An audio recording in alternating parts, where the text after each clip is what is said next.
Hello दोस्तों, Dharmaraj GS research centre में आपका स्वागत है। आज हम लोग भारतीय संविधान का प्रैक्टिस सेट नंबर 15 सॉल्व करेंगे, जिसका सभी प्रश्न एनसीईआरटी पर आधारित हैं।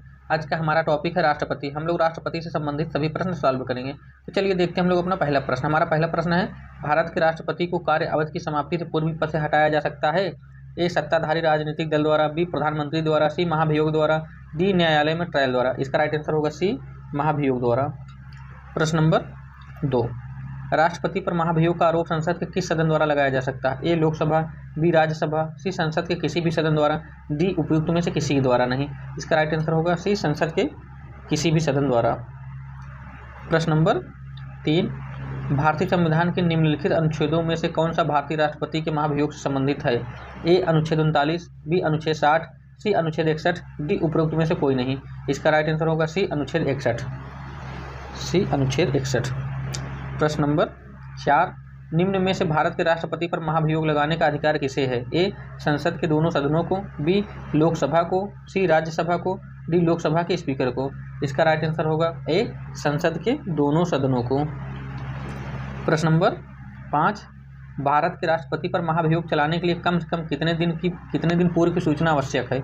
ए, 7 दिन, बी, 14 दिन, सी, 21 दिन, डी, 30 दिन। इसका राइट आंसर होगा बी, 14 दिन। प्रश्न नंबर 6, भारत के राष्ट्रपति के महाभियोग की प्रक्रिया है? ए, अर्ध न्यायिक प्रक्रिया, बी, न्यायिक प्रक्रिया, सी, कार्यपालिका प्रक्रिया, डी, विधायी प्रक्रिया। इसका राइट आंसर होगा ए, अर्ध न्यायिक प्रक्रिया। प्रश्न नंबर 7, राष्ट्रपति का रिक्त स्थान भर लिया जाना चाहिए? ए, 90 दिनों में, बी, 9 माह में, सी, 6 माह में, डी, 1 वर्ष में। इसका राइट आंसर होगा सी, 6 माह में भर लिया जाना चाहिए। प्रश्न नंबर 8, यदि मृत्यु, त्यागपत्र अथवा हटाए जाने की स्थिति में भारत के राष्ट्रपति का पद रिक्त हो जाए तो उस पद का कार्यभार कौन संभालेगा? ए, प्रधानमंत्री, बी, सुप्रीम कोर्ट का मुख्य न्यायाधीश, सी, उपराष्ट्रपति, डी, उपयुक्त में से कोई नहीं।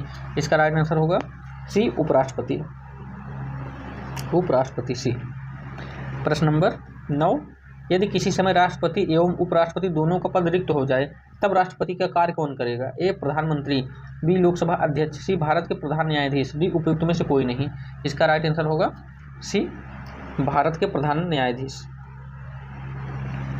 प्रश्न नंबर 10, भारत के राष्ट्रपति की अनुशंसा पर लोकसभा को भंग कर सकते हैं? ए, राज्यसभा, बी, चुनाव आयोग, सी, भारत के मुख्य न्यायाधीश, डी, मंत्रिपरिषद। इसका राइट आंसर होगा डी, मंत्रिपरिषद।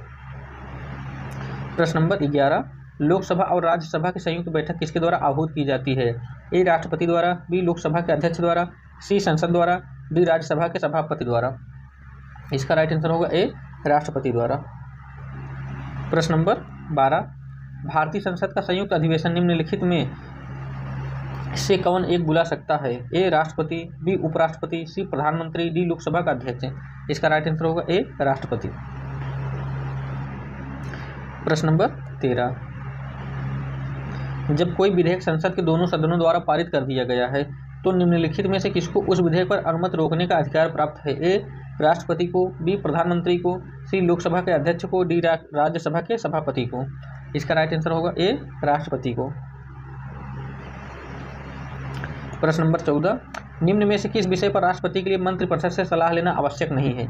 ए, राजदूतों की नियुक्ति, बी, विधेयकों पर स्वीकृति देना, सी, राज्यपाल द्वारा प्रेषित विधेयकों पर स्वीकृति, डी, लोकसभा भंग करना। इसका राइट आंसर होगा बी, विधेयकों पर स्वीकृति देना। प्रश्न नंबर 15, संविधान के अनुसार इनमें से राष्ट्रपति की विधायी शक्ति कौन सी है?